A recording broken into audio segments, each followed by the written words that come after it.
এই পৃথিবীতে অনেক ধর্ম আছে ভাই। যার ধর্ম, যার বিশ্বাস, যার আস্থা, যার ভক্তি, যার ভালোবাসা তার তার কাছে। এতে আমার কোনো পক্ষে বিপক্ষে কোনো আলোচনা নাই। কেন ইসলাম আমাদেরকে এ ইজাজত দেয়নি, এ অনুমতি দেয়নি অন্যের ধর্মের বিষয়ে বুড়া খারাপ কথা বলার। স্বাভাবিক ওই সন্তানটা কোনোদিন পরের বাপ মাকে গালিগালাজ করতে পারে না যে সন্তান তার নিজের বাপ মাকে ভালোবাসে। কেন আমি যদি কারো বাপ মাকে গালিগালাজ করি, স্বাভাবিক পাল্টা সে আমার বাপ মাকে দেবে। তাহলে মূলত আমার বাপ মাকে গালি খাওয়ালো কে? আমি নিজেই। আমি যদি তাকে না বলতাম সে তো আমায় বলতো না। তাই ইসলাম আমাদেরকে কঠোরভাবে নিষেধ করেছে। আমার ধর্ম, হযরত প্রফেট মুহাম্মদ সাল্লাল্লাহু আলাইহি সাল্লাম তিনি বলেছেন, খবরদার কোন ধর্মের বিষয়ে তোমরা বুড়া ভালা ছোট বড় কথা বলবে না, নিষেধ করেছে। তবে আলহামদুলিল্লাহ আমরা ইসলাম নিয়ে বড় খুশি, বড় গর্বিত, বড় আনন্দিত। তাই খুশি বলি আলহামদুলিল্লাহ। আরো একটা কথা মনে রাখা দরকার, এই পৃথিবীতে আজ 700 কোটির উপরে মানুষ আছে। যত মানুষ এসেছে, যত মানুষ আসে, যত মানুষ আসবে, সবার কিন্তু শুরু একজন পুরুষ একজন নারী থেকে। একজন পুরুষ আর একজন নারী থেকে। সেই প্রথম পুরুষটার নাম হচ্ছে আদম আলাইহিস সালাম, আর প্রথম নারীটার নাম হচ্ছে মা হাওয়া আলাইহিস সালাম। এই আদম আলাইহিস সালাম হলেন মনুষ্য জাতির প্রথম বাবা আব্বা, আর মা হাওয়া হলেন মনুষ্য জাতির প্রথম আম্মা। অর্থাৎ মুসলমান হোক, হিন্দু হোক, আদিবাসী হোক, সাঁওতাল হোক, মতুয়া হোক, খ্রিস্টান হোক, ইহুদি হোক, দুলে হোক, যেই হোক, মানুষ যে প্রত্যেকটা মানুষ, সবার প্রথম বাবার নাম হলো আদম আর প্রথম মায়ের নাম হলো হাওয়া। এই দিক দিয়ে আমরা সবাই মানুষ কিন্তু ভাই বোন। হিন্দুরাও আমাদের ভাই বোন, আদিবাসীরাও আমাদের ভাই বোন, দলিতরাও আমাদের ভাই বোন, মতুয়ারাও আমাদের ভাই বোন। এই দিক দিয়ে সবাই এক বাপ মায়ের ছেলে মেয়ে আমরা। তবে একটা জায়গায় পছন্দ যার যার তার তার কাছে। আমরা আলহামদুলিল্লাহ তাওহীদবাদী, রিসালাতবাদী। অর্থাৎ বাপ আদম মা হাওয়ার যে ধর্মের অনুসরণ ছিল সেটা আলহামদুলিল্লাহ আমরা করি, বলি আলহামদুলিল্লাহ। কেন বাপ আদম আলাইহিস সালাম একত্ববাদকে বিশ্বাস করেছে। তিনি এক স্রষ্টার উপাসনা করেছে। খালেক একজন, মালিক একজন। সূর্য, চাঁদ, পাহাড়, পর্বত এগুলো কারো উপাসনা বাপ আদম করেনি। এগুলোকে যিনি বানিয়েছেন সেই মালিক, সেই খালিক মহান আল্লাহর উপাসনা বাপ আদম করেছে। আলহামদুলিল্লাহ আজ লক্ষ লক্ষ বছর পরও আজকে আল্লাহ আমাদেরকে সেই তিনারই উপাসনা করার সুযোগ আল্লাহ দিয়েছে, তাই বলি আলহামদুলিল্লাহ। মা হাওয়া তিনি এসেছিলেন জাজিরাতুল আরব, আমার নবীর দেশে, আর বাপ এসেছিলেন হিন্দুস্তান, এই ভারতবর্ষে। আপনারা খেয়াল করে দেখবেন পুরো পৃথিবীতে যত ধর্ম আছে একটা করেও স্যাম্পেল হলো ভারতবর্ষে আছে। পৃথিবীতে যত ধর্ম আছে ভারতবর্ষে স্যাম্পেল হিসাবে একজন হলেও আছে। কারণ এটাই, কেন প্রত্যেকটা মানুষের বাবার দেশ, আব্বার দেশ হলো ভারতবর্ষ। তাই এদেশে সব রকম কোয়ালিটি রয়েছে। কেন এসব দাও? সিম্পল কাঠের চেয়ার বা প্লাস্টিকের হাত রাখার চেয়ার দিতে পারো না? আমি লম্বা মানুষ, এসব দিলে অসুবিধায় বসতে। একটু প্লাস্টিকের চেয়ার হলে হাতে ভর দিয়ে সোজায় বসা যায়, একটু হাত রাখা প্লাস্টিকের চেয়ার নিয়ে আসছেন, বড় বড় যেগুলো হয়। তো ভাইয়েরা আমার, কথাগুলো খেয়ে মন দিয়ে শোনেন, কেন এটা জানতে হবে। ধর্ম কখনো হিংসা শিখায় না, আর হিংসা কখনো ধর্ম হতে পারে না। ধর্ম কখনো জুলুম করা শিখায় না, জুলুমটা কখনো ধর্ম হতে পারে না। ধর্ম সর্বসময় একবার দরুদ শরীফ আল্লাহুম্মা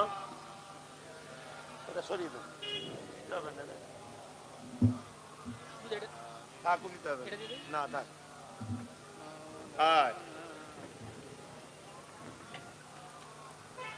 এবার একটু জানতে আরাম হলো, ও যেন মনে হচ্ছে জান বেরিয়ে যাবার খাপ হচ্ছিল, কেন খুলতাম তো ঢুকে যাচ্ছে, আর লম্বা মানুষ এখানটা মুচকে গেলেই তার কথা বলতে কষ্ট হচ্ছে।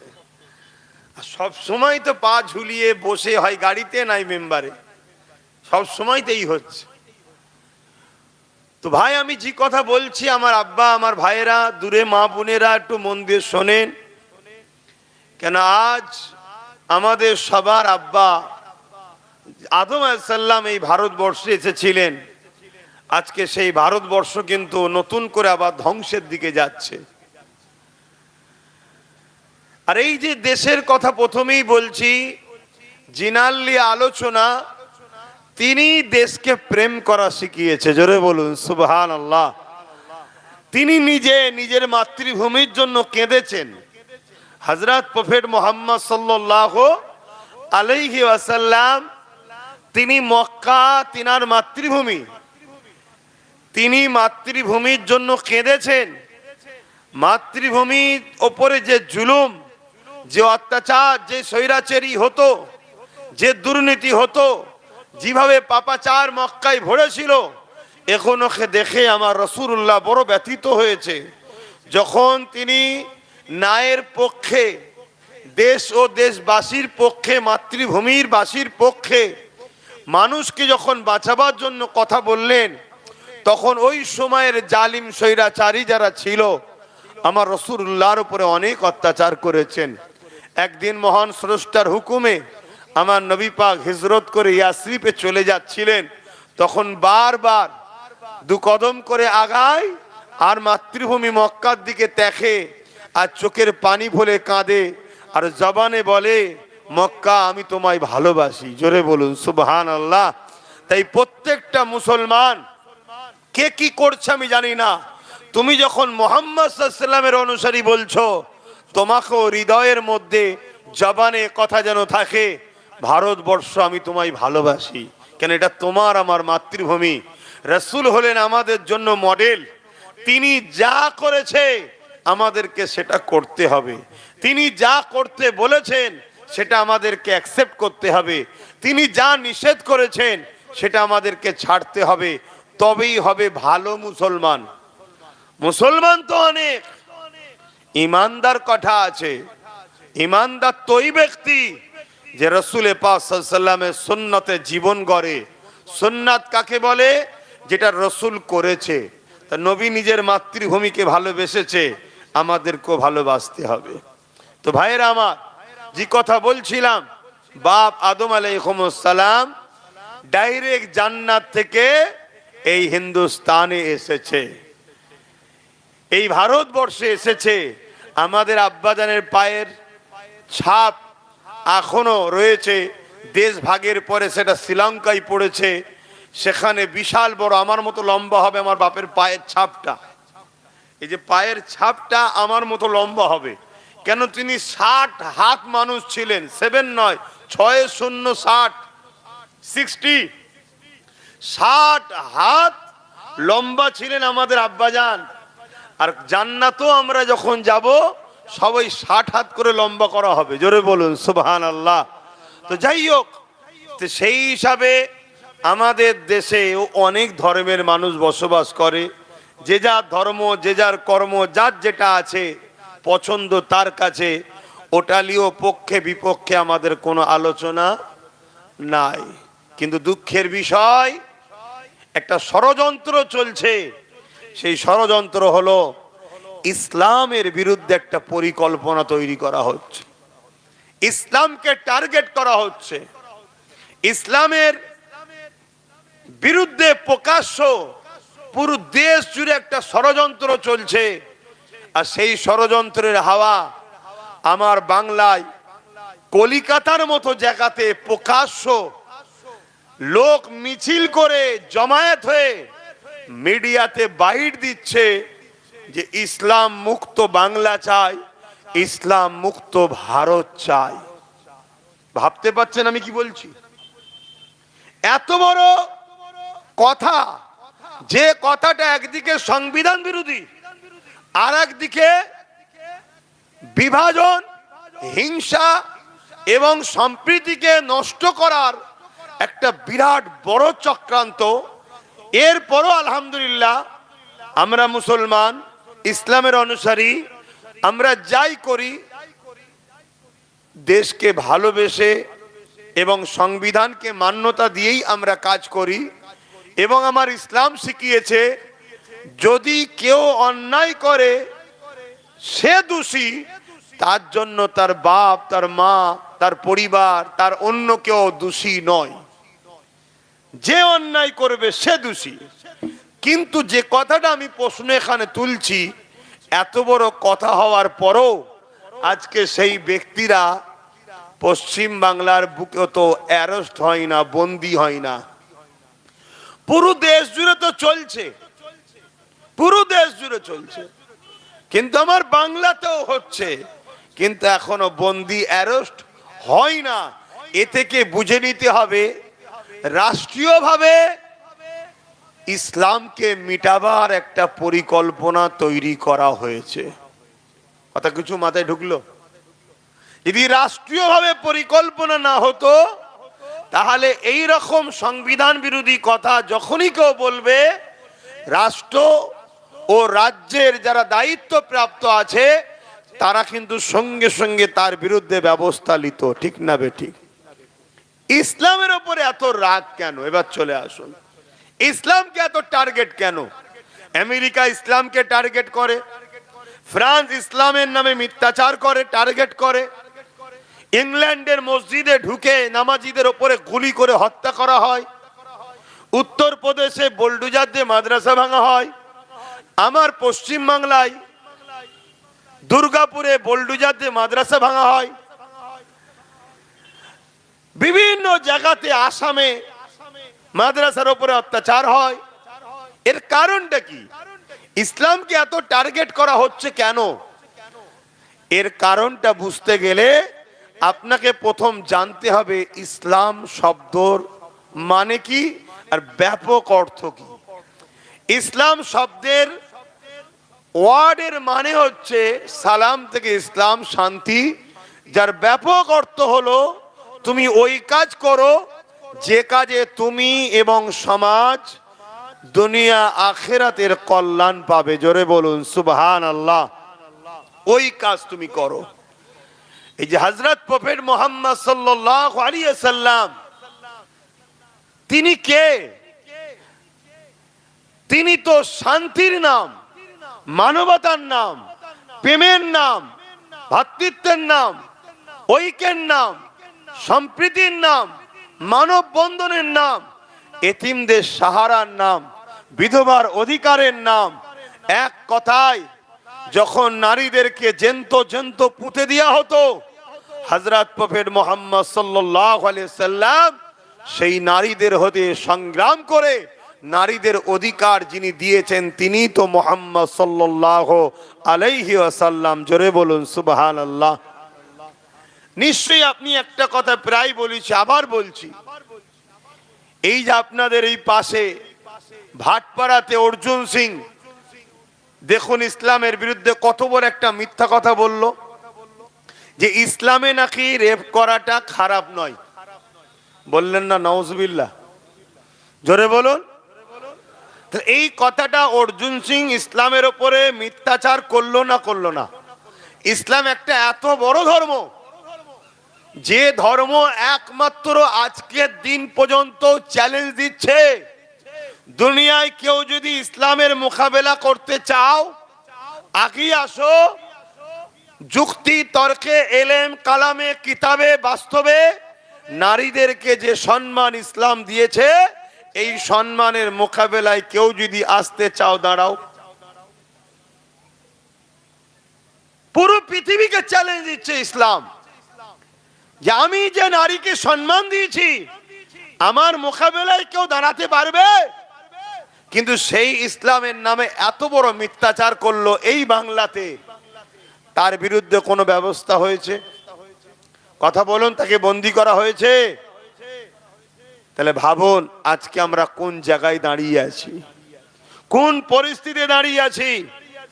আর এটাও আপনাকে বলে যায়, আমার আপনার কওমের মধ্যে কিছু ছেলে আছে, দুনিয়ায় অভাবের জ্বালা হোক বা বদমাইশিতে হোক, ইসলামের কালচার তার মধ্যে নাই, সেই শিক্ষা সেই জ্ঞানও নাই, সভ্যতাও নাই।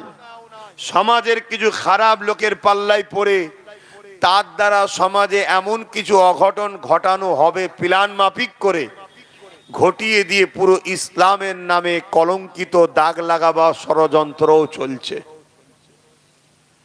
উপরন্তু এই জায়গায় দাঁড়িয়ে থেকে আমি আপনাদেরকে জানিয়ে দিই, ইসলাম যদি বুঝতে চান আব্বাস সিদ্দিকীকে দেখলে হবে না। ইসলাম দুটো জিনিসের উপরে চলে, একটা হলো কালামুল্লাহ আর একটা হলো হাবিবুল্লাহ। জোরে বলুন সুবহানাল্লাহ। একটা আল্লাহর পাক পবিত্র কোরআন শরীফ, আর একটা হলো মুহাম্মদ সাল্লাল্লাহু আলাইহি ওয়াসাল্লামের লাইফ স্টাইল। এই দুটো হলো ইসলাম। আর এই দুটোর বিরুদ্ধে পুরো পৃথিবীতে আরব খরব কোটি ডলার টাকা খরচ করা হচ্ছে ভুল বার করার জন্যে।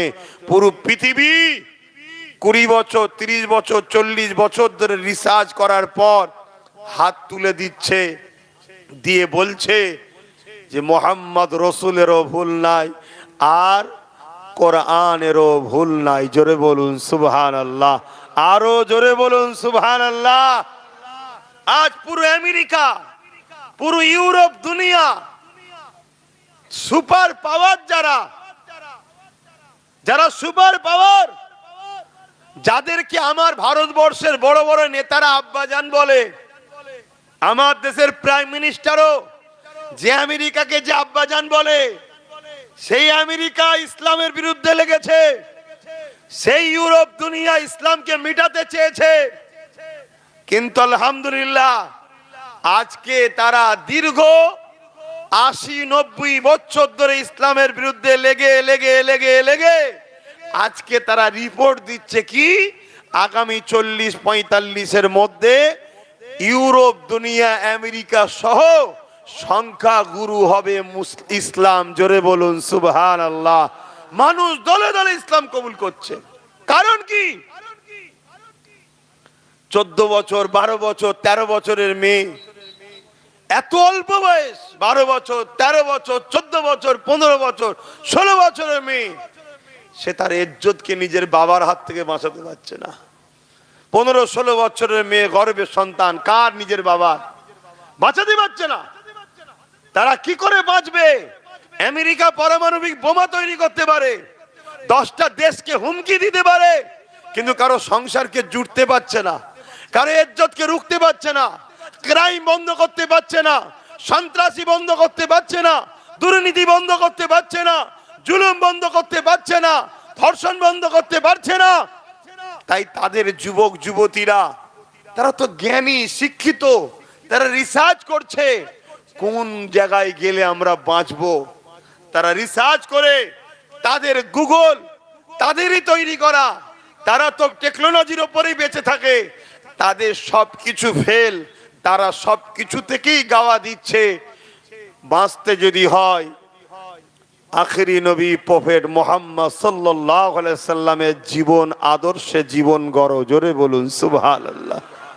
তারা আমার নবীকে রিসার্চ করছে, রিসার্চ করতে করতে তারা আমার নবীর দিবানা হচ্ছে। জোরে বলুন সুবহানাল্লাহ।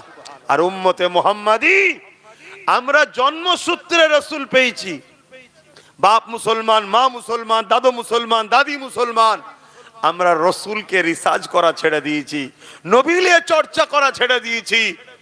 এজন্য আজ আমরা ধ্বংস হয়ে যাচ্ছি। আমাদের কালচারে আছে কি রসুল? বলুন, আমাদের কালচারে আছে কি রসুল? তাই তো আজ আমরা ধ্বংস হয়ে যাচ্ছি।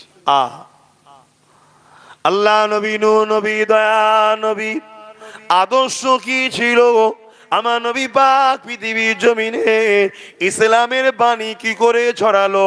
আমার নবী পাক তিনি একা মক্কা জমিনে তিনি বলে দিলেন, লা ইলাহা ইল্লাল্লাহ আনা মুহাম্মদ রাসূলুল্লাহ।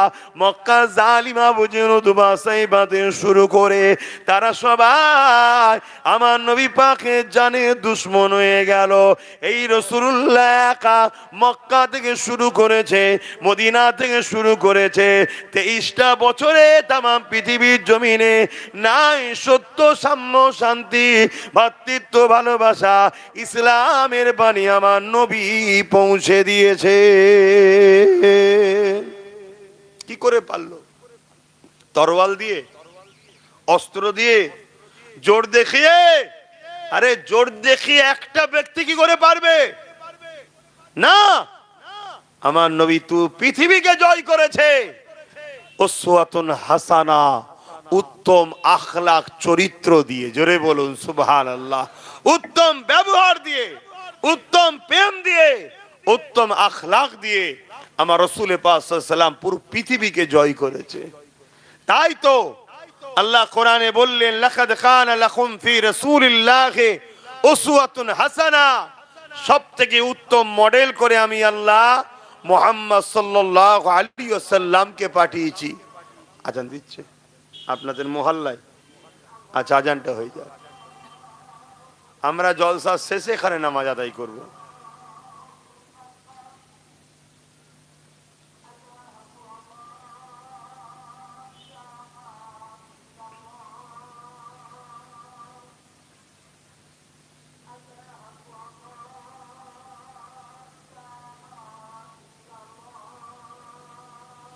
আশহাদু আল্লা ইলাহা ইল্লাল্লাহ।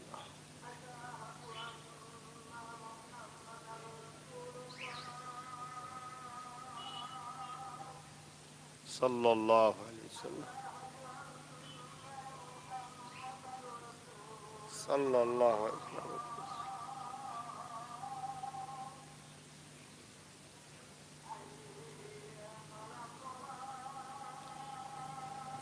লা হাওলা ওয়ালা কুওয়াতা ইল্লা বিল্লাহ।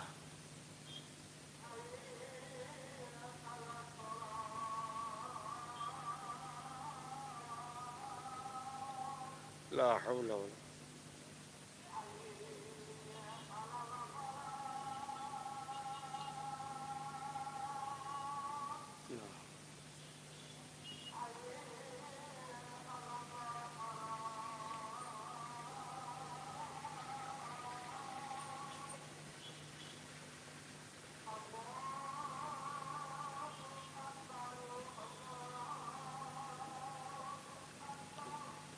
আল্লাহু আকবার, আল্লাহু আকবার।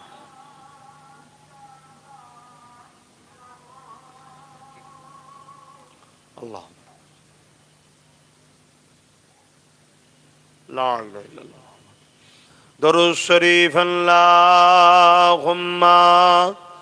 সাল্লি আলা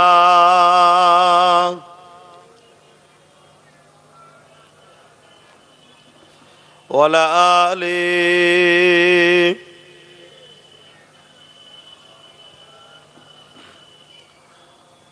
বাবেরা, নওজোয়ান তরুণেরা, আল্লাহ নবীর আদর্শে পৃথিবী মানুষেরা দলে দলে মুগ্ধ হয়ে আমার রাসূলুল্লাহর কথা মতো দ্বীনে ইসলামের মধ্যে তারা প্রবেশ করেছে। এ নওজোয়ানেরা, আল্লাহ নবী, নূহ নবী, দয়া নবী এই জমিনের ওপরে যখন নারীদের ওপরে জুলুম হতেছিল, আল্লাহ নবী নারীর বাবাগুলোকে বলতে লেগেছে, কেন তোমরা জেন্ত মহিলাগুলোকে পুঁতে দিচ্ছ? তারা বলতে লাগলো, মুহাম্মদ, এ নারীদের বাঁচার কোনো অধিকার নাই। কেন? নারী হলো অশুভ, নারীর জন্য কল্যাণ আসে না, এই নারীদের বাঁচার কোনো অধিকার নাই। এ মায়ের জাতেরা মন দিয়ে শোনে, এই জমিনের ওপরে কে মর্যাদা তোমাদের ফিরিয়ে দিয়েছে? এই জমিনের ওপরে আজ থেকে 1500 বছর আগে নারীদেরকে বাজারে নিলামে তোলা হতো, এমন করে কেনা বেচা হতো আলো পটলের মতো। বাপেরা জেন্ত জেন্ত পুঁতে দিত তাদেরকে। মহান রব্বুল আলামিনের পাঠানো মুহাম্মদ সাল্লাল্লাহু আলাইহি ওয়াসাল্লাম তিনি জমিনের উপরে নারীর বাবাদেরকে বোঝাতে লাগলেন, না না, যিনি পুত্র সন্তান দেয় তিনি কন্যা সন্তান দেয়, নারী অশুভ নয়। উপরন্তু কারো ঘরে যদি প্রথম কন্যা সন্তান হয়, এর মানে ওই নারীর বাবাকে মহান স্রষ্টা রব্বুল আলামিন শান্তির পয়গাম খবর পাঠায়। তাহলে নারী যদি কোনো সংসারে প্রথম হয়, সেই দাম্পত্য জীবনকে মহান স্রষ্টা খুশির সংবাদ, শান্তির সংবাদ পাঠায়। তাহলে নারী কত বড় নিয়ামত। কিন্তু এটা 1500 বছর আগে পৃথিবীর কেউ বলেছে? বলুন, ভাবতে হবে। আর আজকে 1500 বছর আগে সেই ইসলামের বিরুদ্ধে এত মিথ্যাচার, যে এত জঘন্যতম একটা পাপ, যে পাপের শাস্তি ইসলাম কি দিয়েছে? যদি কোনো পুরুষ কোনো নারীকে ধর্ষণ করে, ইসলাম তার শাস্তি কি দিয়েছে? মৃত্যুদণ্ড, গলা পর্যন্ত পুঁতে দাও, পাথর নিক্ষেপ করে করে মারো তাকে, সবাই মারতে মারতে মেরে ফেলো। কেন? যে মায়ের যাতে সম্মান দিতে পারে না, সে পুরুষ সুরাত একটা দুপায়ে পশু ছাড়া অন্য কিছু নয়, অতএব এই পশুর বেঁচে থাকার অধিকার নেই। এটা ইসলাম নারীদেরকে মর্যাদা দিয়েছে। ইসলামের আইন ধর্ষকদের জন্য মৃত্যুদণ্ড। আর আজকে ইসলামের বিরোধী করছে কারা? যাদের নিজেদের চরিত্র ঠিক নেই, তারা ইসলামের বিরোধী করছে। আজকে খেয়াল করে দেখুন, যে যে রাজ্যে বিজেপি শাসন চলছে, তার মধ্যে অনেকে রয়েছে ক্যান্ডিডেট হয়ে আছে, পদ পেয়ে আছে, যাদের নামে অলরেডি ধর্ষণের মামলা চলছে।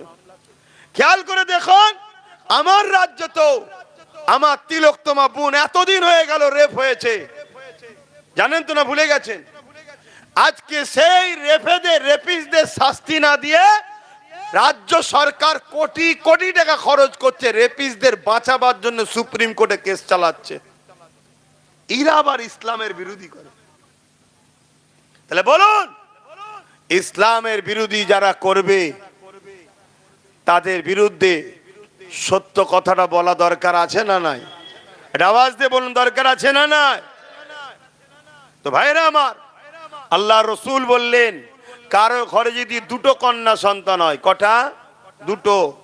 আর ওই দুই কন্যা সন্তানের বাবা দুটো সন্তানকে যদি বুঝা না মনে করে, নারী হয়েছে বলে অবহেলা না করে, আল্লাহ দিয়া নিয়ামত মনে করে, তাকে খুশি করে, আদর করে, লালন পালন করে, ভালোবাসা দিয়ে বড় করে তুলে যদি বিবাহ দিয়ে দেয়, আল্লাহ নবী বলছেন, ওই দুই কন্যার বাবা যে নারীকে মহব্বত করে তার কন্যা সন্তানকে লালন পালন করে বড় করলো, আমি রাসূলুল্লাহ ওই বাপকে কিয়ামতের দিন শাফাআত করে জান্নাতে নিয়ে যাব। জোরে বলুন সুবহানাল্লাহ।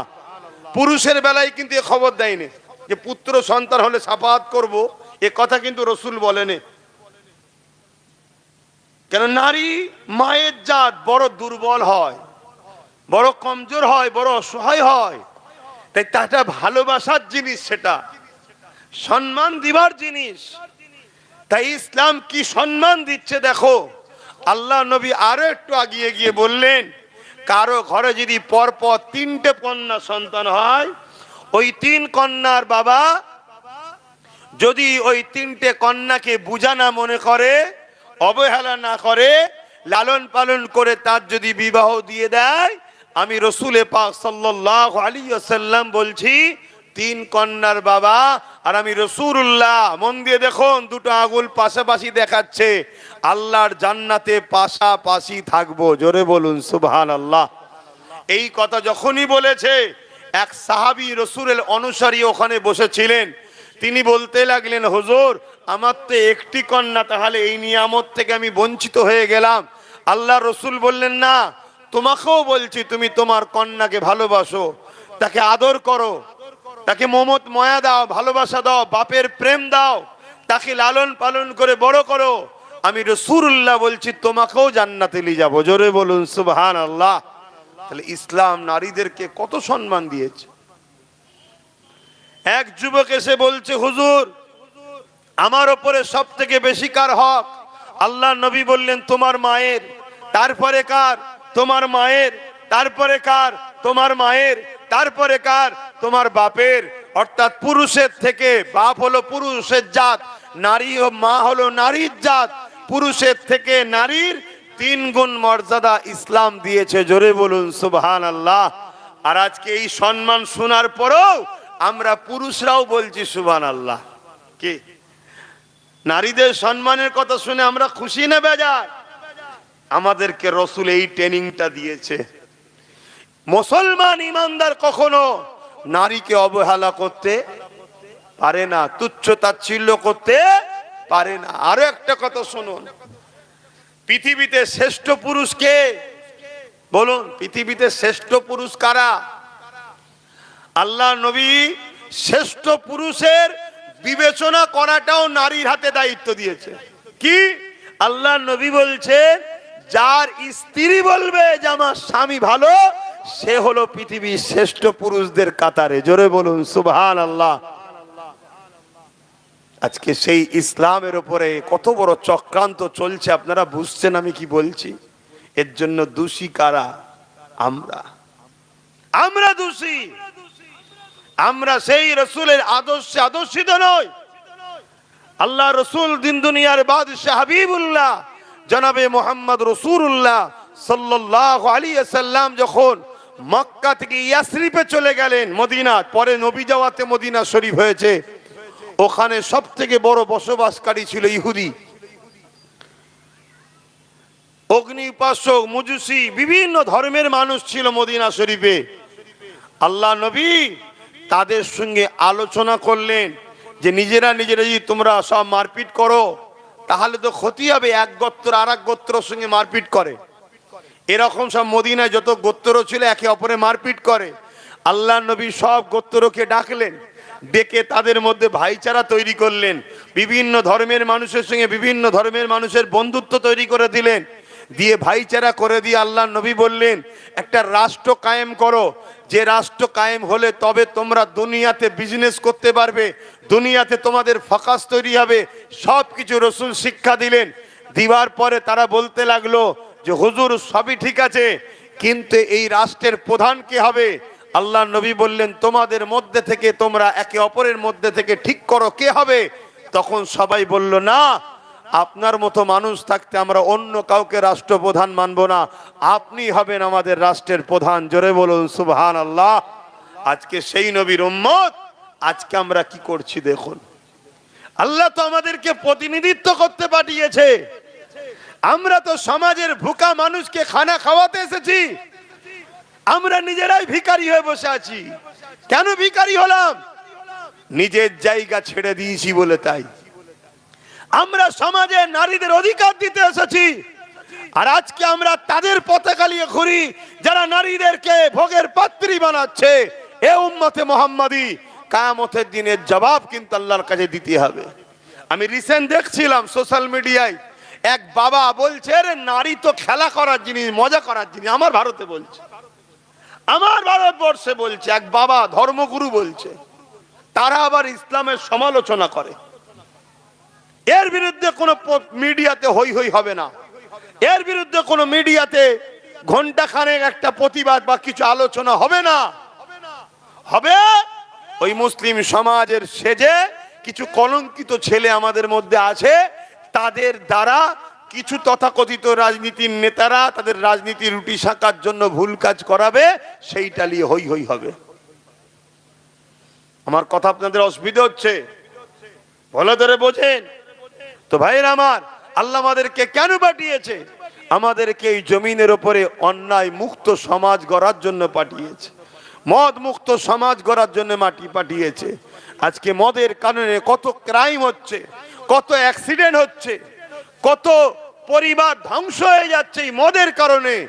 এই মদ মুক্ত করার জন্য আল্লাহ আমাদেরকে উম্মতে মুহাম্মাদি করে পাঠিয়েছে। আর আজকে আমরা কি করছি? মাতাল সরকারের পিছনে ঘুরে বেড়াচ্ছি। তাহলে বলুন, আল্লাহ আমাদের উপরে নারাজ হবে না হবে না? আর আল্লাহ যখন নারাজ হবে, চারিদিক দিয়ে মার খেতে হবে। যার জন্য লড়াই করলাম তার হাতেও মার খাচ্ছি, আর যার বিরুদ্ধে লড়াই করেছি সে তো মারবেই। চারিদিক দিয়ে মার খেতে হবে। এখনো সময় আছে, আমার রাসূলুল্লাহ সুন্নাতে জীবন গড়ুন। আল্লাহ নবীকে চেনেন, নবী পাককে প্রিয়ার করেন, নবী পাকের আদর্শে জীবন গড়েন। আপনার ধর্মনীতি আমার রাসূলুল্লাহ যেভাবে করেছে, আপনার সমাজনীতি আমার রাসূলুল্লাহ যেভাবে করেছে, আপনার রাজনীতি আমার রাসূলুল্লাহ যেভাবে করেছে। আমার নবী যখন মদিনার রাষ্ট্রপ্রধান হয়ে গেলেন, আল্লাহ নবী মদিনার রাজনীতিতে রাষ্ট্রপ্রধানেতে সনদ তৈরি করলেন। সেখানে রাসূলুল্লাহ লিখে দিলেন, নবী আমার জানিয়ে দিলে ওই সনদের মধ্যে লিপিবদ্ধ হয়ে যায়, কেউ কখনো কারো ধর্মের উপরে জোর করবে না, আঘাত দেবে না। শুনছেন? আমার দেশের সংবিধান তো সেই অনুসরণ করে চলছে। এই কথা মাথায় আসছে? এ নওজওয়ানেরা, এ আমার নবী পাকের প্রেমিকেরা, আল্লাহ নবী, নূর নবী, দয়া নবী তোমার আমার জন্য মডেল। সেই রাসূলুল্লাহকে চেনো, নবী পাককে প্রিয়ার করো, রাসূলুল্লাহর গোলাম হয়ে যাও। রাসূলুল্লাহকে এমন করে নিজের মডেল বলে মানিয়ে নাও, মেনে নাও। রাসূলুল্লাহকে সম্মান করো, তাজিম করো। আমার রাসূলুল্লাহ হলেন আমাদের একমাত্র নেতা। আর আমার রাসূলুল্লাহকে আল্লাহ কি শানওয়ালা লিডার বানিয়েছিল শোনো। শুধু জমিনে নয়, তামাম কায়নাতের পরে আল্লাহ তিনাকে রাজত্ব করার পাওয়ার দিয়েছে। আমার রাসূল পাক সাল্লাল্লাহু আলাইহি ওয়াসাল্লাম এমন সময় একদিনে দেখা যায় চাঁদের দিকে উংলির ইশারা করেছে, চাঁদ দুটুকরো হয়ে গেছে। সূর্যের দিকে উংলির ইশারা করেছে, সূর্য আবার পুনরায় ফিরে এসেছে। যার আঙুলের ইশারায় চাঁদ দুটুকরো হয়, যার আঙুলের ইশারাতে সূর্য পুনরায় ফিরে আসে, এই রকম ব্যক্তিত্ব তিনি হবে আমাদের একমাত্র মডেল। অন্য কাউকে মডেল বানাওনি, তাহলে দুনিয়া তো ধ্বংস হচ্ছে, আখিরাত তো ধ্বংস হয়ে যাবে। শুনছেন তো আপনারা? কি নিয়ামত আল্লাহ আমার নবীকে করেছে। আমার রাসূল পাক সাল্লাল্লাহু আলাইহি সাল্লাম যখন সূর্যের দিকে ইশারা করেছে, সূর্য পুনরায় ফিরে এসেছে। পৃথিবীর কেউ আছে পারবে? কথা বলে? আজকে সেই নবীর বিরুদ্ধে যারা কথা বলে, জানতে হবে এরা সত্যের কাছে পরাজিত হয়ে যাচ্ছে। তাই হিংসা বশত এরা বিরোধী করা ছাড়া দ্বিতীয় কোনো রাস্তা খুঁজে আর পাচ্ছে না।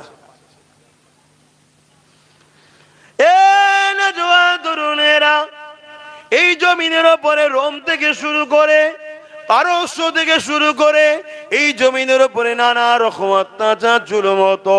এমনকি মক্কাতে একটা মেলা হতো, কাজের মেলা।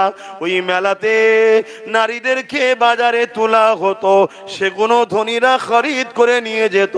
তাদের দেহকে শোষণ করে তাদেরকে হত্যা করে মেরে দিত।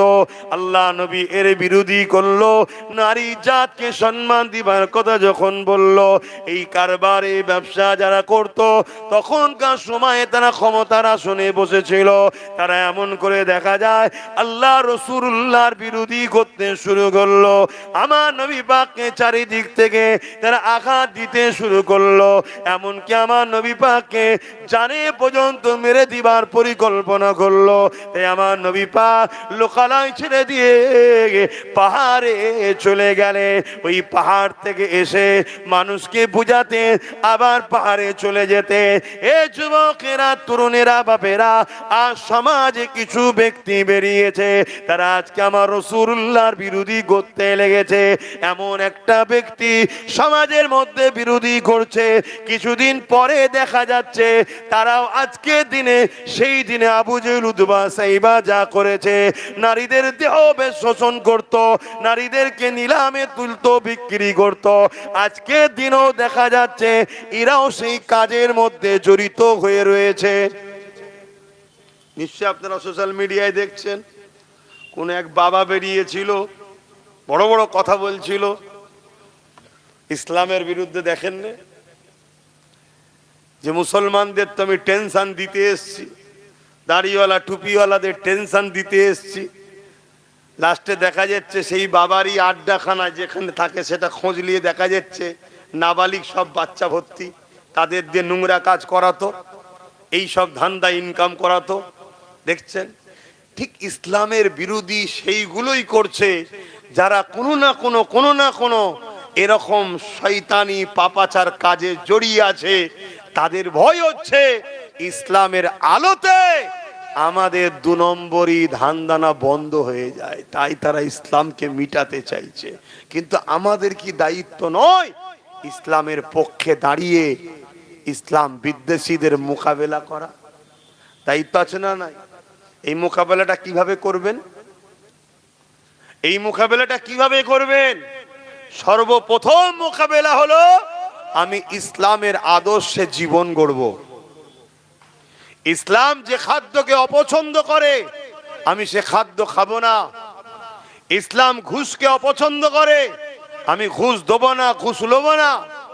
ইসলাম নেশাকে অপছন্দ করে, আমি নেশা জাতীয় দ্রব্য বিক্রি করব না, নেশা জাতীয় দ্রব্য খাবো না। ইসলাম যেগুলোকে অপছন্দ করেছে সেগুলোকে ত্যাগ করতে হবে, যেগুলোকে বাস্তব ইসলাম পছন্দ করে সেগুলোকে জীবনের মধ্যে আনতে হবে। প্রথমে যদি নিজে ইসলামের রঙে রঙিন হই তাহলে দেখবেন এমনি এমনি হাজারো জালিম শেষ হয়ে যাবে। প্রথম কাজ হলো এটা। দ্বিতীয় কাজ হলো আমার নবী, সাহাবা, হুজুররা যেভাবে জালিমদের বিরুদ্ধে লড়াই করেছে আমাদেরকেও লড়াই করতে হবে না? হবে না? আওয়াজ দিয়ে বলুন, করা দরকার আছে না নাই? আর এখানেও একটা কথা বলে যায়, মনে রাখবেন, আমার রাসূলুল্লাহ কোনোদিন কোন ধর্মের বিরুদ্ধে লড়াই করেনি। এটা মাথায় রেখে দেবেন। আমার রাসূলুল্লাহ টোটাল লাইফে অনেক কটা লড়াই রাসূলুল্লাহ করেছেন, একটা লড়াই রাসূলুল্লাহ করেনি কোন ধর্মের বিরুদ্ধে।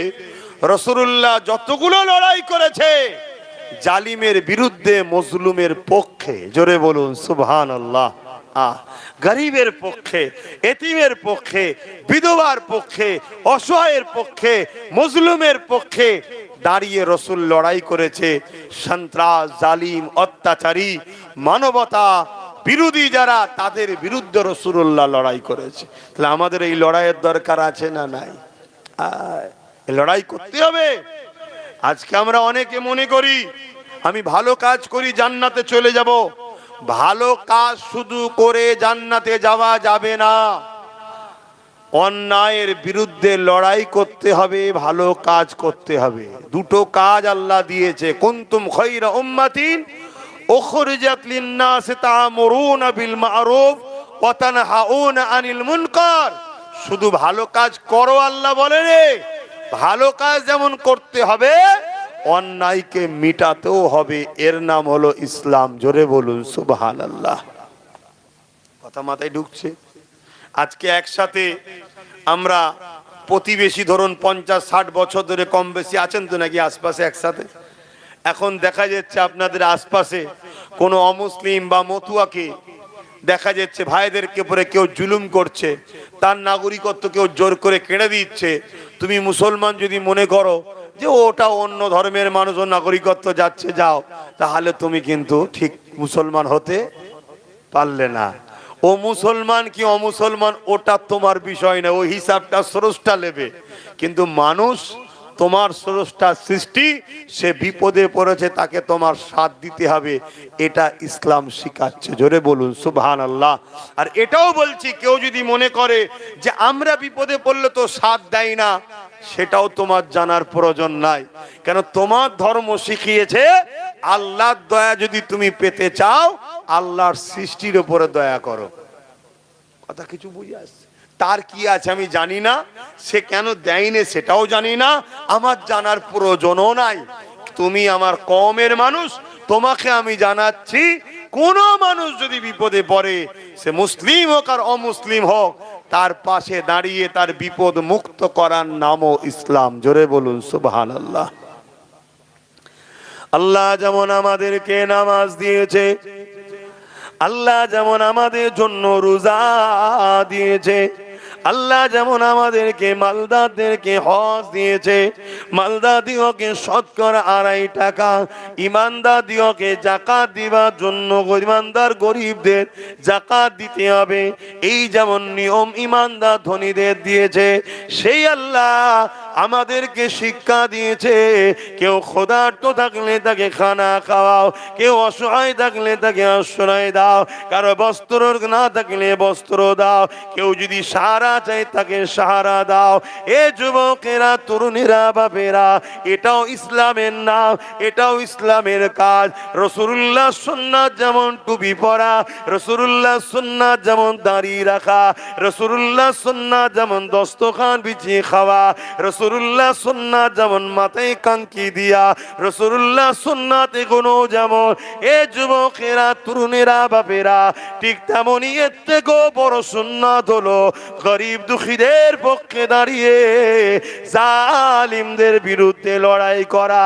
এই লড়াইয়ে যদি তোমার জীবন চলে যায়, আল্লাহ রসুল জানিয়ে দিয়েছে তুমি বেহিসাব জান্নাতে পেয়ে যাবে। কেন? গরিব দুঃখীর পক্ষে দাঁড়িয়ে জালিমদের বিরুদ্ধে লড়াই করা, এটা দুনিয়া নয়, এটা হলো ইসলামের কাজ। আর ইসলামের কাজের জন্য যে শহীদ হয়, মারা যায়, আল্লাহ তাকে বেহিসাব জান্নাত দেয়। কিন্তু এই সব আলোচনাগুলো তো বন্ধই হয়ে গেছে। কি গো, অসুবিধা হচ্ছে আপনাদের? এসব আলোচনা তো বন্ধই হয়ে গেছে। এখন শুধু আলোচনা হয় এই করো এত নেকি, এই করো এত নেকি, এই করো এত নেকি, আর লাস্টে তার ব্যবহারে, তার আখলাকে, তার পাতা পাড়া প্রতিবেশী সব বেজার। আল্লাহ নবী বলেছেন ওই ব্যক্তি কখনো জান্নাতে যাবে না যার মুখ দ্বারা, যারা হাত দ্বারা তার প্রতিবেশী দুঃখিত বেজার হয়ে থাকে। তাহলে প্রতিবেশীর একটা হক আছে না নাই? ওটাকেও খেয়াল রাখতে হবে। ঠিক যেমন নামাজের টাইমে নামাজ। আচ্ছা, আমাদের দৈনিক কি কাজ আল্লাহ দিয়েছে? দৈনিক একটাই তো কাজ দিয়েছে, নামাজ। কি বাকি তাহলে কি আর কোনো কাজ নেই? হালাল ইনকাম করাটা কি আল্লাহর ইবাদত নয়? কথা বলছে না তো। হালাল ইনকাম করাটা কি আল্লাহর ইবাদত না? ইবাদত নয়। আপনি কোনো লোককে ভালো বেগুনের সঙ্গে কানা বেগুন দিয়ে দিচ্ছেন বুকা বানিয়ে, এটা কি হালাল ইনকাম হলো? আপনি দেখছেন কানাগুনোকে বাদ দিলে হয়তো আমার 200 টাকা লস হবে, তারপরেও কিন্তু না, আমি মানুষকে ঠকাবো না, এই নিয়ত করে আপনি হালাল ইনকাম করলেন। যখন ভালোটা দিলেন যে ভাই আমার এই জিনিস আছে ভালো, ভাই এটা 200 টাকা কিলো বুঝাবার জন্য বলছে, আর এই কানাগুনো আছে এটা 50 টাকা কিলো, দুটোকে আলাদা করে বিক্রি করলেন। একসাথে দিতে পারতেন আপনি, দিলে হয়তো দুটোই 200 টাকা করে চলে যেত। আপনি তা না করে আপনি মানুষকে ধোকা না দিয়ে হালাল ইনকাম করছেন, কেন আল্লাহ হালাল ইনকাম করতে বলেছে তাই। তাহলে ওই ইনকামটাও যতক্ষণ করবেন, এই পথে যতক্ষণ থাকবেন, এটাও জেনে রাখবেন আপনি আল্লাহর ইবাদতের মধ্যেই আছেন, আল্লাহর রাস্তাতেই আছেন। জোরে বলুন সুবহানাল্লাহ। আমার কথা নিতে পারছেন তো নাকি? না হুজুরের ছেলে বলছে বলে শুধু এক ধারতে লিজেচ্ছেন? আপনি ধরুন হালাল ইনকামের জন্য আপনি কলকাতায় যাচ্ছেন, যে যাই ওখানে খাটাখুটি করি, এখানে এলাকায় রেল স্টেশনে মুটেগিরি করতে লজ্জা লাগবে, আমি কলকাতায় চলে যাই, কেউ দেখতে পাবে না, ওখানে যে মুটেগিরি করে খাবো তো হারাম খাবো না, হালাল খাবো। এই নিয়েতে আপনি যাচ্ছেন, আপনার প্রতিটা কদমে কদমে আল্লাহ নেকি দেবে। আপনি যদি হেঁটে না যান, গাড়িতে যাবেন, গাড়িতে যত রাস্তা যাচ্ছেন যত কদম হবে প্রত্যেকটা কদমে আল্লাহ নেকি দেবে। যতক্ষণ আপনি হালাল ইনকামের রাস্তায় থাকবেন জানবেন আল্লাহর রাস্তায় আছেন। এই অবস্থা যদি মরণ হয় এটা আল্লাহর রাস্তাতেই মরণ হলো। জোরে বলুন সুবহানাল্লাহ। তাহলে এটাও তো ইসলাম নাকি? হ্যাঁ, কোন বিমার আপনার গ্রামের কেউ আছে, বিমার প্রতিবেশীর কেউ বিমারে পড়েছে, আপনি তাকে দেখতে যাচ্ছেন, এটা কি আল্লাহর রাস্তায় নয়? এটা কি ইসলাম নয়? এতে কি নেকি নাই?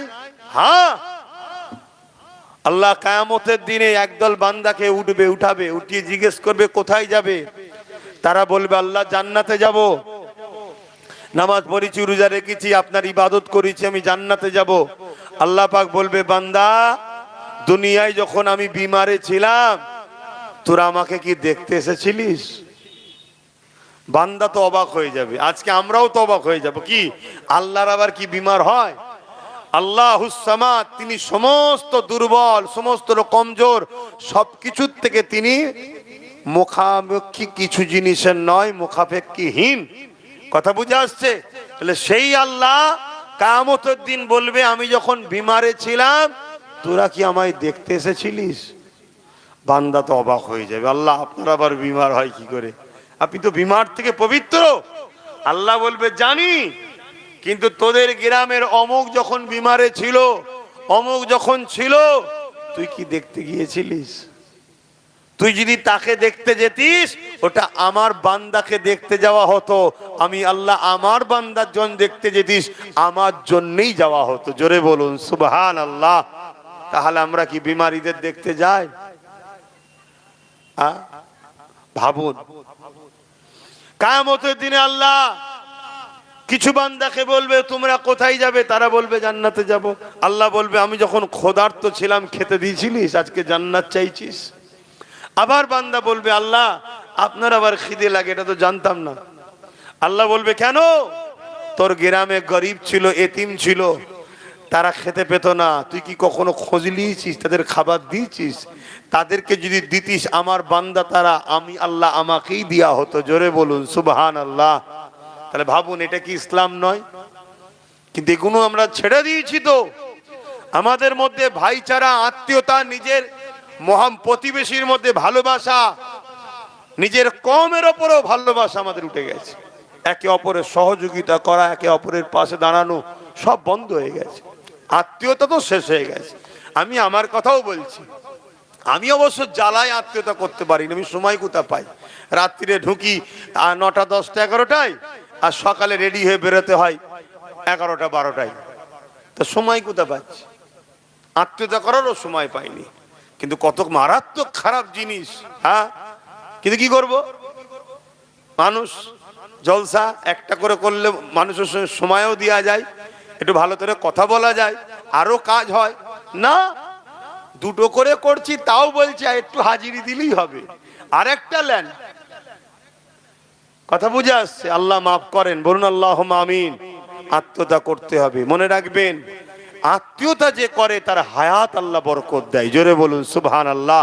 যদি হায়াতের বরকত চান, আত্মীয় স্বজনের বাড়ি যাবেন, কুটুমের বাড়ি যাবেন, বাপকুল, মাকুল, দাদুকুল, দাদিকুল যে আত্মীয় স্বজন আছে তাদের বাড়ি যাবেন, একটু বসবেন, দুটো কথা বলবেন।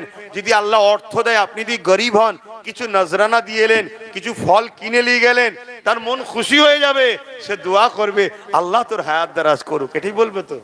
হ্যাঁ, আত্মীয়তা করবেন, মানুষের কাছে যাবেন। আল্লাহ আমাদের সকলকে দিন বুঝার তৌফিক দিক, রাসূল পাক সাল্লাল্লাহু আলাইহি সাল্লামকে চিনার আল্লাহ তৌফিক দান করে। বলুন আল্লাহুম্মা আমিন।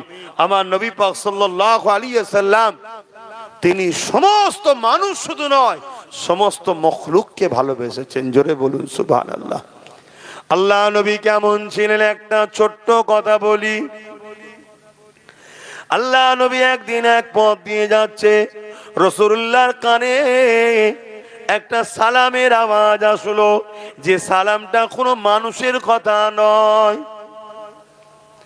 এ নওজওয়ানেরা, আল্লাহ নবী সমা মখলুকাতের নবী ছিলেন, এই জন্য তিনি তামাম মখলুকাতের ভাষা বুঝতেন।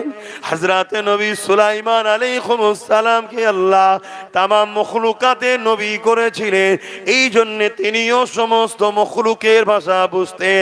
সমস্ত নবীদের মধ্যে যে মুজিজা আল্লাহ দিয়েছে, ওই মুজিজাগুলো আল্লাহ আমার রাসূলুল্লাহর মধ্যেও দিয়েছে। তার থেকে আরো 70 গুণ বেশি মুজিজা আমার রাসূলুল্লাহকে আল্লাহ দিয়েছে। তে আমার নবী পাক একদিন রাস্তা দিয়ে যেতেছিলেন, দূর থেকে একটা জঙ্গল ঝোপের ভেতর থেকে একটা সালামের আওয়াজ আমার নবী পাকের কানে এলো। আসসালাতু আসসালামু আলাইকা ইয়া রাসূলুল্লাহ হাবিবাল্লাহ, এই বলে সালামের আওয়াজ আসতে লেগেছে। আল্লাহ নবী যেদিক থেকে আওয়াজ আসে ওই দিকে নবী আমার আগিয়ে গেলে, আগিয়ে গিয়ে কাছে গিয়ে দেখতে লেগেছে একটা হরিণী বাঁধা রয়েছে, তার গলাতে শিকল দড়ি লাগানো রয়েছে। ওই হরিণীটা আমার রাসূলুল্লাহকে আবার সালাম দিলে নবী পাক বলতে লাগলেন, কি ব্যাপার, কি বলছো তুমি? সেই হরিণী তখন কাঁদো কাঁদো চোখে বলে, ইয়া রাসূলুল্লাহ হাবিবাল্লাহ, আমার ভাষা দুনিয়ার কেউ বুঝবে না, আর আমার ব্যথা দুনিয়ার কেউ বুঝবে না, কিন্তু আমার ভাষাও ব্যথা আপনি বুঝতে পারবেন, কেন আপনি হলেন রাহমাতাল লিল আলামিন। রাহমাতাল লিল আলামিন, তামাম আলমের জন্য রহমত, তামাম আলমের মধ্যে যারা আছে সবার জন্য রহমত। তো হুজুর, আমাকে এক শিকারী বন্দী করেছে, আমাকে এক শিকারী বন্দী করেছে, করে শিকার করতে আরো গেছে। হুজুর, আমার দুটো ছোট ছোট বাচ্চা আছে, আমাকে একটু ছেড়ে দেন, আমি বাচ্চা দুটোকে দুধ পান করিয়ে শেষবারের মতো তাদের সঙ্গে দেখা করে আমি আবার ফিরে আসবো। এই ছেলে বসবে তো, আমি আবার ফিরে আসবো। আল্লাহ রসুল বলছে, তুমি যে ফিরে আসবে এর কি মানে আছে? শুনছেন? ওই সময় হরিণী বলছে, আমি ফিরে আসবো কি আসবো না সব থেকে উত্তম আপনি ভালো জানেন। জোরে বলুন সুবহানাল্লাহ, আরো জোরে বলুন সুবহানাল্লাহ। একটা হরিণী বলছে, আমি আসবো কি আসবো না আপনি উত্তম ভালো জানেন। আর মৌলানা সাহেব, মুফতি সাহেব বলছে রসুল গায়েব জানে না। কথা মাথায় ঢুকছে? আমার কওমের মধ্যে একটা সমাজ চলছে যারা আমাদেরকে বেঈমান বানাবার পরিকল্পনা করছে। আরে আমার রসুল গায়েবের খবর জানে, কিন্তু রসুলকে জানিয়েছেন আল্লাহ। জোরে বলুন সুবহানাল্লাহ। আর আমার আল্লাহ হলেন গায়েবের খবরের মালিক। কথা বুঝে আসছে তো ভাইরা আমার? হরিণীকে রাসূলুল্লাহ ছেড়ে দিলেন। আচ্ছা, হরিণীকে ছেড়ে দিয়ে রসুল তো চলে যেতে পারতেন, শিকারী তো ওখানে নেই, কেউ জানতে পারতো? কে মুহাম্মদ সাল্লাল্লাহু আলাইহি ওয়াসাল্লাম, শোনো, আদর্শ দেখো আমার রসুলের। না, হরিণী কে ছেড়ে তো দিল, রাসূলুল্লাহ ওখানে দাঁড়িয়ে আছে। কেন? যে শিকারী সে এসে পেরেশান হবে, কি হলো, কোথায় গেল, খুঁজবে, কষ্ট পাবে, নানা রকম কথা বলবে। রাসূলুল্লাহ সেখানে দাঁড়িয়ে রয়ে গেলেন। হরিণী, রাসূলুল্লাহর কি অন্য কাজ ছিল না? ছিল না, দাঁড়িয়ে রয়ে গেলেন। হরিণী শিকারী আসছে, এসে আমার রসুলকে জিজ্ঞেস করছে, এখানে একটা হরিণ বাঁধা ছিল, আপনি কি দেখেছেন? আল্লাহ রসুল বলছে, হ্যাঁ, সে আমাকে বলেছে তার দুটো বাচ্চা আছে, দুধ পান করিয়ে আবার আসবে, তাই আমি তাকে ছেড়ে দিয়েছি এবং দাঁড়িয়ে আছি, তোমাকে মেসেজটা দেবো, চিন্তা করোনি, হরিণটা আসবে। সে তো আমার রাসূলুল্লাহর পা থেকে মাথা পর্যন্ত দেখছে যে হরিণ আবার ইনার সঙ্গে কথা বলেছিনি কে। আজকে এই কথা শোনার পরে অনেক মানুষ বলতে পারে যে হরিণ আবার কথা বলছে। কেন? টিয়া পাখি কথা বলে না? কাকাতুয়া কথা বলে না? তোমার আমার সাথে যদি থেকে এ কথা বলতে পারে, দোনো জাহানের সুলতান, নবীদের নবী, যে আল্লাহ তোমাকে আমাকে এমন ভাষা দিতে একে অপরে বুঝছি, সেই আল্লাহ তার বন্ধুকে সমস্ত মখলুকের ভাষা বোঝার ক্ষমতা দিয়েছে। জোরে বলুন সুবহানাল্লাহ। তো ভাইরা আমার, আরে এ তো জানওয়ালা জীব কথা বলছে। বুখারী শরীফের হাদিস, আমার নবী পাক সাল্লাল্লাহু আলাইহি ওয়াসাল্লাম যে শুকনো খেজুর গাছের উপরে হেলান দিয়ে ঠেক দিয়ে খুতবা পড়তো, ওই উস্তুনে হান্নানা আমার রাসূল পাক সাল্লাল্লাহু আলাইহি সাল্লামের সঙ্গে কেঁদে কেঁদে কথা বলেছে। জোরে বলুন সুবহানাল্লাহ। আমি ওদিকে যাচ্ছি না। আমার রসুলকে চেনো যুবক, আমার নবীর আদর্শে জীবন করো, আমার নবীকে একমাত্র লিডার বলে মানো। নবী যেটা করতে বলেছে করো, যেটা ছাড়তে বলেছে ছাড়ো। তাতে দুনিয়া তোমার বিরুদ্ধে যদি থাকে তাও তার দিকে তাকাতে যেও না।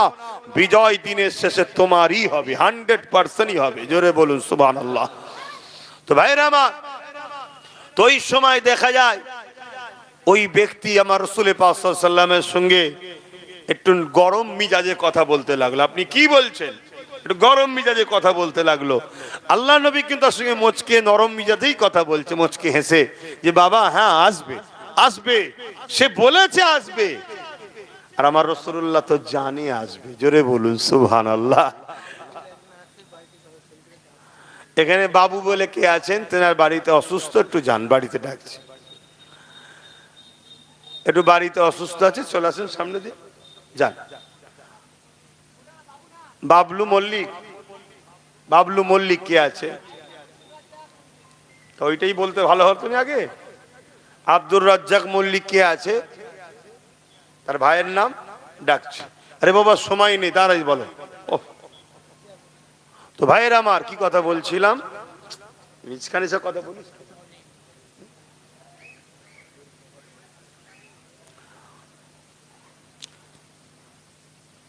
কি কথা বলছিল? আমি বহুত দুনিয়া, মানুষটা ছোট আর লোড অনেক।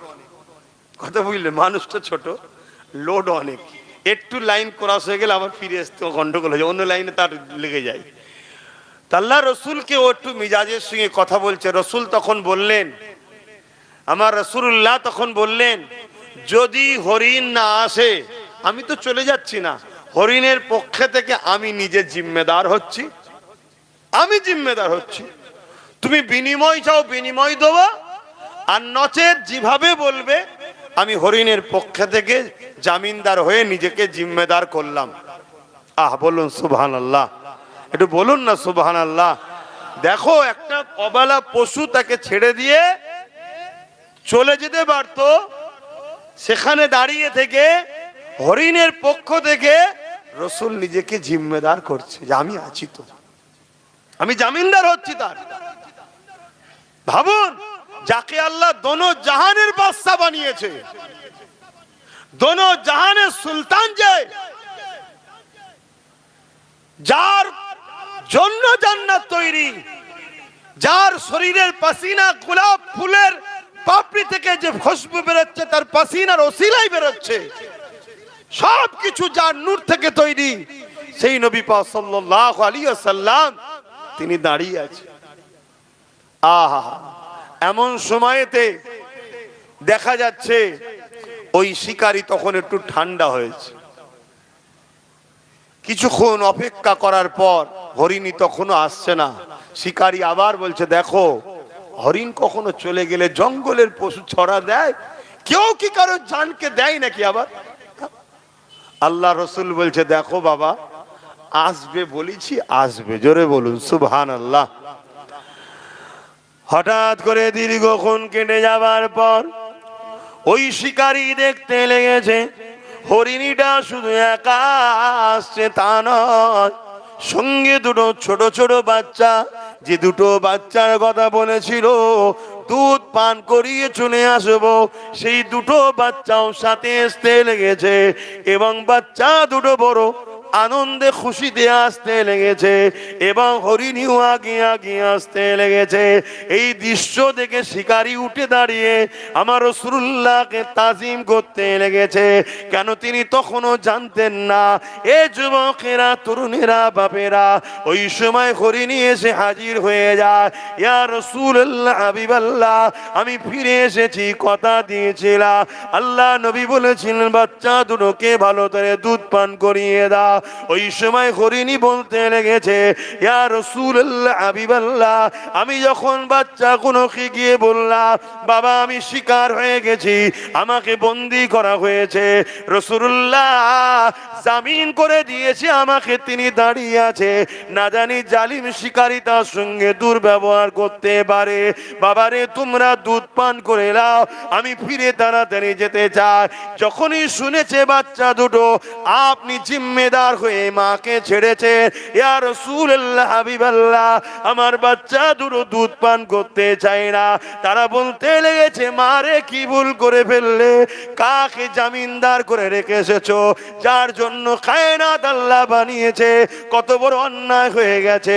জলদি করে চলেন মা, দুধ পান করবো না, জলদি করে চলে।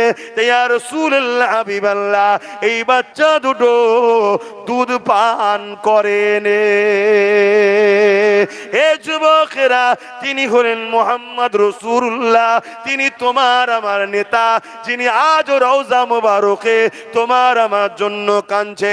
মনে রেখে দিও, মুহাম্মদ সাল্লাল্লাহু আলাইহি ওয়াসাল্লাম শুধু মুসলমানদের নয়, তিনি মানুষ জাতির জন্য রাসূল হয়ে এসেছে।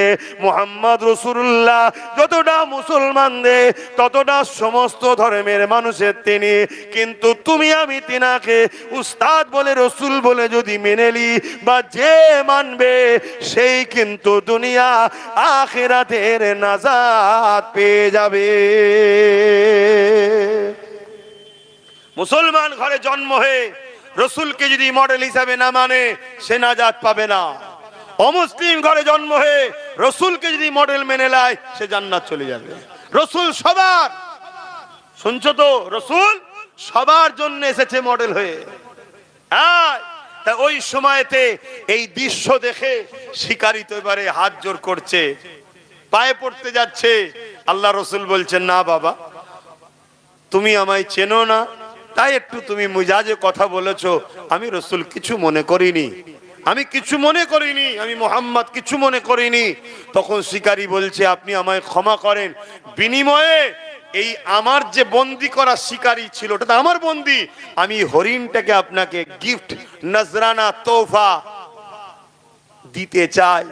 আল্লাহ রাসূল বললেন, যদি সত্যি তুমি আমায় খুশি করতে চাও, তাহলে আমি রাসূল চাই এই মা হরিণকে তার বাচ্চার সঙ্গে আজাদ করে দাও। জোরে বলুন সুবহানাল্লাহ, আরো জোরে বলেন। যখন এই কথা রাসূলুল্লাহ বললেন, ওই শিকারী চোখে পানি এসে গেল। কে আপনি, এত দয়া আপনার, কে এত আপনি, আপনার মনে এত মায়া।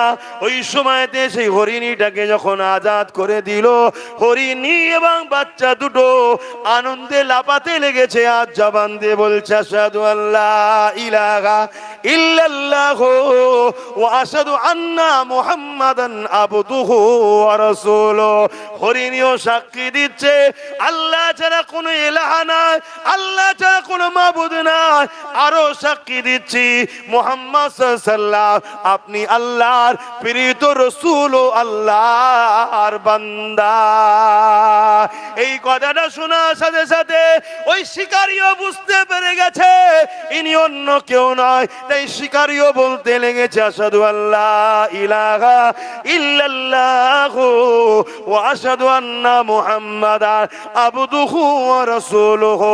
ইয়া রাসূলুল্লাহ, বিয়াদবি মাফ করবেন, চিনতে পেরে গেছি আপনি হলেন আল্লাহর রাসূল, আল্লাহ ছাড়া কোনো মাবুদ নাই সাক্ষী দিলাম, এবং আপনাকে আল্লাহর রাসূল বলে ঈমান নিয়ে এলাম।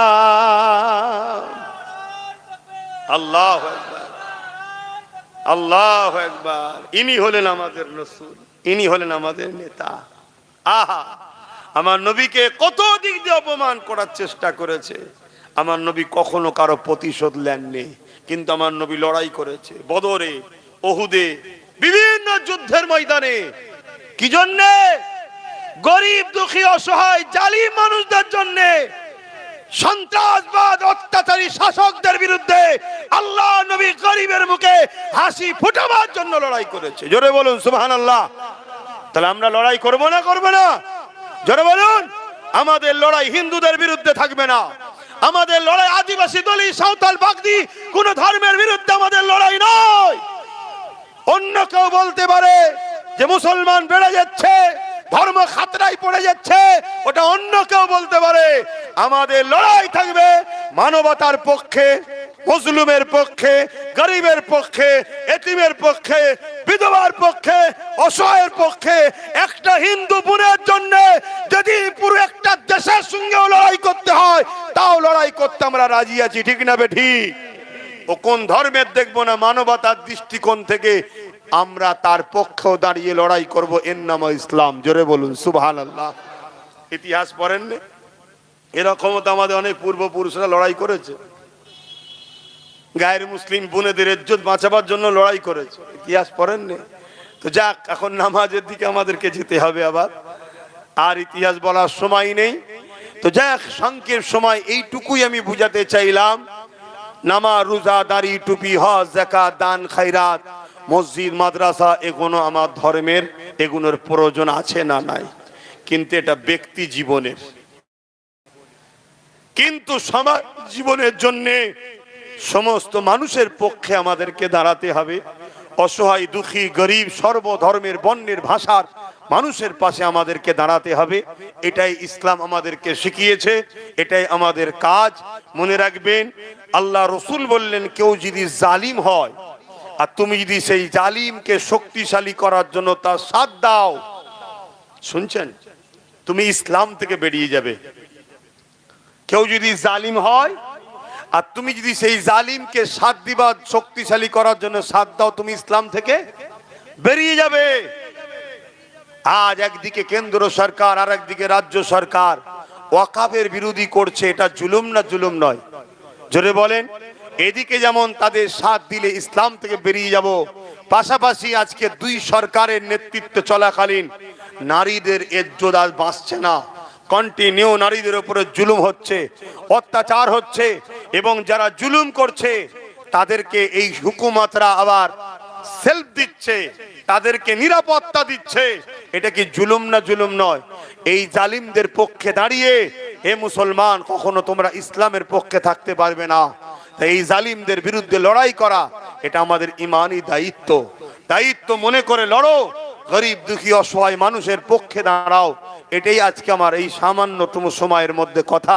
কেন এটা আমার রাসূলুল্লাহর আদর্শ, এটা আমার নবীর জীবন।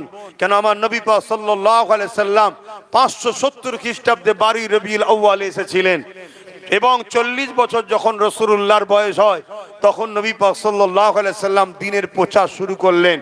এই দ্বীনের প্রচার যখন শুরু করে, আমার নবী পাক সাল্লাল্লাহু আলাইহি সাল্লামের বিরুদ্ধে রোম থেকে শুরু করে, নাজ্জাসী থেকে শুরু করে, পারস্য থেকে শুরু করে আজকের ইরান বলুন, এভাবে সব পৃথিবী জুড়ে জালিম হুকুমতরা আমার রাসূলুল্লাহর বিরুদ্ধে লেগে গেল।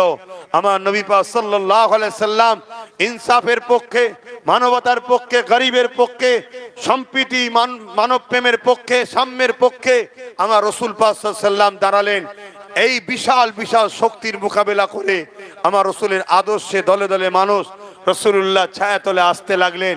11টা বছর ধরে জালিম হুকুমতদের বিরুদ্ধে লড়াই করেছে রাসূল। তারপরে নবী পাক গেছেন মেরাজে, ওখানে যাবার পর রাসূলুল্লাহকে আল্লাহ নামাজ দিয়েছে। মনে থাকবে তো? তাহলে আগে জঙ্গল পরিষ্কার করতে হবে, সমাজের অন্যায়, অত্যাচার, জুলুম, রাহাজানি, দুর্নীতিকে বন্ধ করতে হবে। আজ বড় দুঃখ লাগে, এই সমাজের এতিমরা আজকে কত অবহেলিত, এতিমদের উপরে কত অত্যাচার করা হচ্ছে। অথচ রাসূলুল্লাহ বলছে, কেউ যদি এতিমদের মাথায় হাত বুলায়, সেজন্য আমি রাসূলুল্লাহ আমার মাথায় হাত বুলালো। জোরে বলুন সুবহানাল্লাহ। আল্লাহ নবী বলছে, এতিমদেরকে কেউ যদি খানা খাওয়ায়, সেজন্য আমি রাসূলুল্লাহ আমাকে খানা খাওয়ালো। জোরে বলুন সুবহানাল্লাহ। কেউ যদি এতিমদের পরনের কাপড় দেয়, সেজন্য আমি রাসূলুল্লাহ আমাকে কাপড় দিল। তাই আজ আপনাদেরকে একটা মেসেজ দিয়ে যাচ্ছি, আপনাদেরই দোয়া, আপনাদেরই সহযোগিতায় নলেজ সিটিতে গত বছর থেকে স্কুল চালু হয়েছে। এই বছরে নতুন জানুয়ারি থেকে আবার ভর্তি অলরেডি শুরু হয়ে গেছে, ক্লাস শুরু হবে। 4 থেকে 8 পর্যন্ত ক্লাস চলছে। আপনারা আপনাদের বাচ্চাদের ঘরেও ভর্তি করতে পারেন। বিশেষ করে আমার যেটা ঘোষণা, আপনাদের জানাশোনা কোনো খবর যদি থাকে, কোনো এতিম বাচ্চা যদি কারো থাকে, কোনো খবর জানা এতিম বাচ্চা, তার সাথে আমার একটু যোগাযোগ করান। আমি ওই এতিম বাচ্চাকে আমার নলেজ সিটিতে নিয়ে যে তার থাকা, খাওয়া, জামা কাপড়, পড়াশোনার ফিস টিস সব দিয়ে তাকে আমি লালন পালন করে বড় করতে চাই, যাতে করে সে পড়াশোনা করে আগামী দিন হয় ডাক্তার হোক, উকিল হোক, জজ হোক, আইএস আইপিএস হোক। কেন? সে আমার সমাজের বাপ নেই মা নেই বলে অবহেলিত হয়ে কালকে দেখা যাবে কোন দুনিয়ার চক্রান্তকারী নেতাদের হাতের কাঠপুতুল হয়ে সমাজ বিরোধী কাজ করবে, তার দুনিয়াও শেষ হবে, আখেরাতও শেষ হবে। এই এতিম বাচ্চার পাশে যদি আমরা দাঁড়াতে পারি, আমার আখেরাত ভালো হবে, আমার দুনিয়া ভালো হবে, এবং এই বাচ্চাদের একটা সুন্দর জীবন তৈরি হবে। এজন্য কমসে কম এতটুকু তো করতে পারবেন যে জানাশোনা থাকে একটু যোগাযোগ করান আমার সাথে, কি এইটুকু তো বলবেন নাকি? হ্যাঁ, অবহেলা করবেন না। তো যাক, সময় তো নেই, নামাজ পড়তে হবে। এখন সালাম পড়বো। ইয়া নবী সালাম।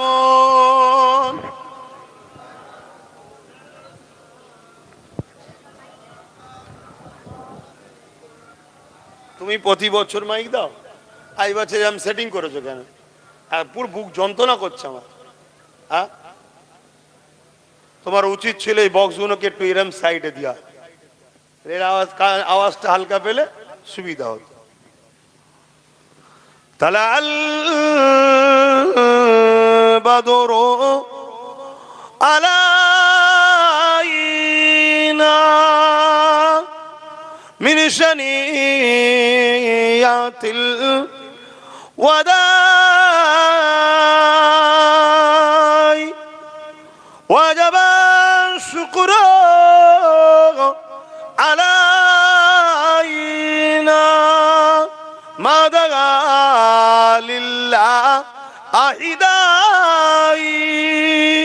ইয়া নবী সালামুন, ইয়া রাসূল, ইয়া হাবিব সালাম।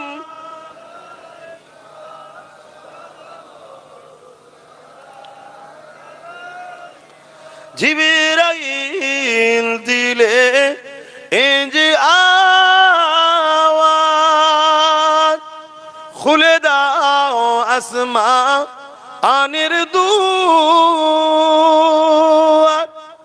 এসেছে নবী ঈদের সরদার, করিতে আল্লাহ আরো দিদার। ইয়া নবী সালামুন, ইয়া রাসূল, ইয়া হাবিব সালাম। সালাওয়াতুল্লাহ। সকলে গায়ে গায়ে বসে, সময় বড় সংক্ষেপ, তারপরও একটা কথা না বলে গেলে নয়, সেটা বলে লাগে কেন, এটা দায়িত্ব আছে। আমার নামে নানা রকম মিথ্যাচার চলছে, আমার ফটোকে এআই করে কাটিং করা হচ্ছে, বিকৃত করা হচ্ছে, তারপরে আমার অজকে কাটিং করে সমাজের বুকে ছোট ছোট করে ছাড়ছে, যার মানেটা বানানটা মানেটাই ভুল হয়ে যাচ্ছে বা উদ্দেশ্যটাই ভুল হয়ে যাচ্ছে। তার মধ্যে একটা কথা আপনারা নিশ্চয়ই শুনেছেন, প্রায় জায়গায় বলি, আজকেও বলছি। একটা ছোট্ট বক্তব্য ছেড়েছে আব্বাস সিদ্দিকী, বলছে টিএমসি কে ভোট দেওয়া হারাম, ভোট দিলে ইমান চলে যাবে। শুনেছেন আপনারা? আওয়াজ দেন, শুনেছেন তো? এটা কিন্তু এইটুকু বলিনি আমি, অনেক বড় কথা আছে। আর অ্যাকচুয়ালি আমি বলেছি কি সেটা জানতে হবে। অ্যাকচুয়ালি আমি বলেছি মুসলিম শরীফের একটা হাদিসের কথা এবং ওয়াকাফ সম্পদকে নিয়ে বলেছি। আমি বলেছি মুসলিম শরীফের হাদিসের মধ্যে আছে, আল্লাহ রসুল বলছেন অন্যায় দেখলে হাত দিয়ে রোকো, অর্থাৎ অন্যায়কে হাত দিয়ে রুখে দাও, অন্যায় করতে দিও না, হাত দিয়ে রুখে দাও। যদি হাতে রুখতে না পারো মুখ দিয়ে প্রতিবাদ করো, যদি মুখে প্রতিবাদ করতে না পারো অন্তর থেকে ঘৃণা করে সরে যাও। এই অন্তর থেকে ঘৃণা করে সরে যাওয়া, এটাও ঈমান আছে কিন্তু দুর্বল। তাহলে অন্যায় দেখলে এই তিনটের মধ্যে কোনোটা যদি আপনার মধ্যে না থাকে তাহলে আপনার মধ্যে ঈমান নেই। অন্যায় হচ্ছে হয় হাত দিয়ে রুখবে, যদি এই খসলত না থাকে, এই গুণ না থাকে, তাহলে মুখ দিয়ে প্রতিবাদের গুণ থাকা দরকার। তাও যদি না হয় অন্তর থেকে ঘৃণা করে দূরে সরে যাওয়া দরকার। তা না করে আজ কেন্দ্র সরকার ওয়াকাফ কালা কানুন তৈরি করেছে, মসজিদ মাদ্রাসা কবরস্থান ঈদগাহ খানকা ওয়াকাফ কেলে নিতে চাইছে। এটা ঠিক করছে না অন্যায় করছে? এই যেমন এসআইআর করে আজকে বহুত মানুষের নাম বাদ দিয়ে সব ইদিক উদিক হচ্ছে না, হয়নি? এটা ঠিক করছে না অন্যায় করছে? ঠিকভাবে তো হয়নি, ঠিকভাবে যদি হতো আলাদা কথা, এ তো মানুষের উপর জুলুম করা হচ্ছে।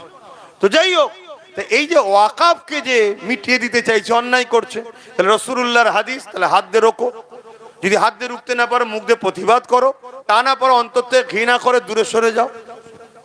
কিন্তু তা না করে কোনো মুসলমান যদি বিজেপিকে ভোট দেয় তার ঈমান থাকবে? এক কথা বলছেন না কেন? আমি তো এইটা বলেছি, কিন্তু এইটাকে কেটে বাদ দিয়ে দিয়েছে, এটা দেয়নি, দিয়েছে পরের অংশটা।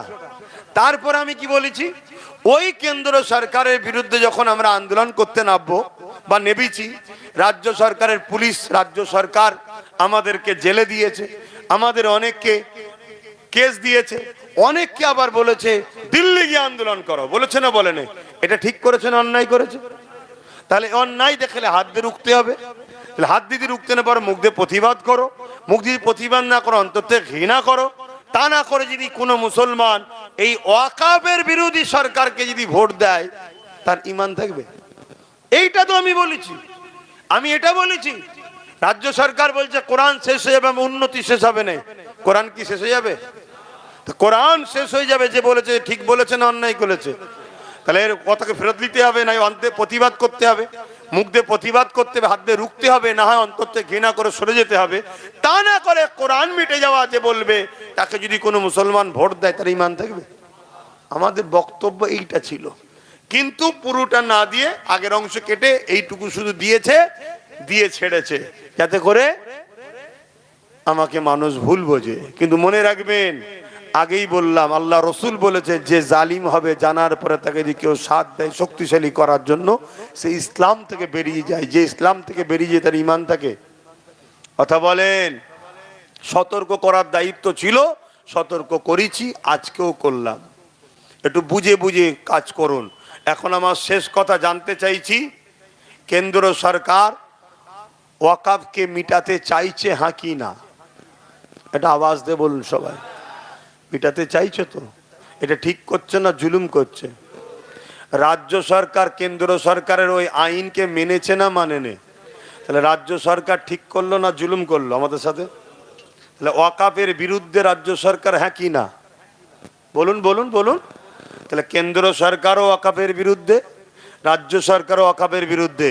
যারা আমার ওয়াকাফের বিরুদ্ধে মসজিদ মাদ্রাসা মিটাতে চায় তারা জালিম না জালিম নয়? আর জালিম যদি কোনো মুসলমান শক্তিশালী করার জন্য ভোট দেয় তার ঈমান সে ইসলাম থেকে বেরিয়ে যাবে না যাবে না? মিশকাত শরীফের হাদিস, রাসূলুল্লাহর কথা, এটা জানাবার দায়িত্ব ছিল, জানালাম। এই জায়গায় দাঁড়িয়ে থেকে ওয়াকাফকে বাঁচাবার জন্যে নবী বংশের আওলাদ নওশাদ সিদ্দিকী লড়ছে, সুপ্রিম কোর্টে কেস পর্যন্ত এখনো চালাচ্ছে। সেই নওশাদের সাথ দেওয়া দরকার আছে না নাই? তাই আপনাদেরকে বলে যাচ্ছি, তার সাথ দেবেন। কথা শেষ, আসুন দোয়া চাইব আল্লাহর কাছে।